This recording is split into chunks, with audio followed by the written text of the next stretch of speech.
Saudara matufuluna mefikiria ngaraba kwa tupremisha ngaraba wantu kwa yangu. Fantanina mtabata wa ministera ni angufu ministera fitata ngambula ministera nratu. Satria lesika jiu saramis. Foluani ya demoto ministri ni angufu wa lesika kontrak. Amreu kama cernara dan jirama. Rawa taka ni kontrak bakil fantatai. Dia ni puissance installée.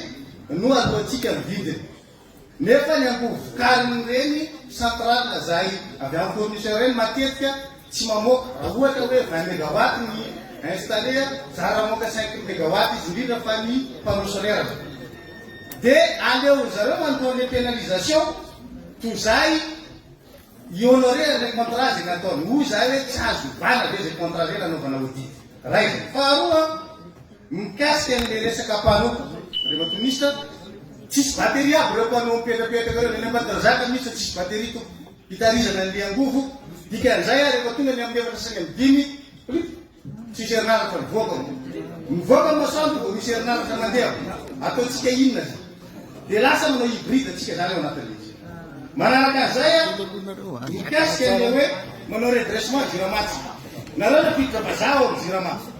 Tapi kalau basau menurut resma Wala tsika bukan redressement manao saka bobonena la société anonyme le jirama. Zane tsaigne tsoy fampangaro izy le comité de redressement ato anaty le resaka fivadiana vety amin'ny anankiray la société anonyme sy le baza Jerusalem efa ao am'izao fotoana zao. Amidina reny izy. De mifanitsaka ndraiky zany le olona reo. Manao 3P nareo de matiapika le fanjakana amle 3P. 3P zany hoe dika de miteraka tombom-barotra le avy ivelany regny matanjaka. Resaka ordonnance 75/024 amle société anonyme io zany tonana jirama mana service public. Nataona le 2014/014 am'izao fotoana société commerciale. Nen'izy zany novonona amle centrale le jirama. Raha mahatonga misy fitantanam-bola avy aiza ny vola andoavanareo nitsosany jirama amin'io amivadika société anonyme io. Sa amidy le fitaovany jirama de hoe iny le fitosanay. Le zany zavatra magaga ao anatin'izy. Miditra ihany tsika any amin'ny resaka hoe vidiny sara ny herinaratra. 1200 ariary nividianany jirama sara ny herinaratra avy amin'ny fournisseur. Nefa tsika mivarotra 940 ariary. Matiapika lalandava zany. Normal ny jirama raha amin'ny toerana io. Miditra ndray tsika aty amin'ny hoe resaka fitaterana n'ilay 70 tonnes 105 mégawatts avy eto masina.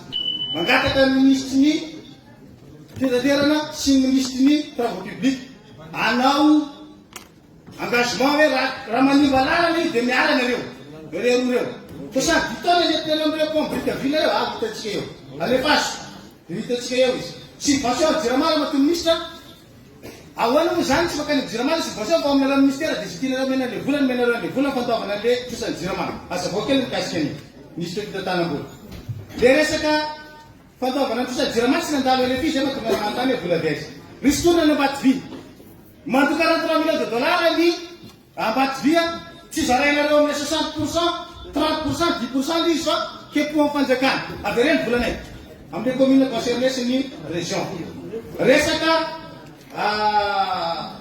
Madaray ilay indikona tia azavao andriamatoa ministre ny fidatera afaka amin'ny premier ministre sao de lany fotoana ao anaty gouvernement aloha misy metrety anao premier ministre za tsy tiane izy amre vaiavy reo dikany magataka moa za mba atao voajokiny maine zay fotsiny solako ary raha pitsy afaka pitsy ihany koa ny olona mitaky an'io délestage io hoe oka zay kosa mba raisina ndraiky tsara fitondram-panjakana tokony afaka midina an-dalam-be de tokony afaka maneho hevitra ao am-bojatovo za de mba anisany mihitsy am'izany hoe za koa de mba andeha hitolona rao am-bojatovo hoe non au délestage fa mijaly ny olona ankehitriny zany tsy misy moyen mihitsy ahafahanao mapita am'le fitondram-panjakana hoe tsy faly ianao vahoaka am'le délestage any anaty Facebook ianao no mipesteko iza ny heno anao any iza namaky anao any efa mila anopa mihitsy ny hoe de tena tsy rary ny jirama tsisy ilaina azy de tena mampijaly le vahoaka tsisy ilaina nyty fitondrany ty any anao menimena de ça s'arrête là. A few moments later.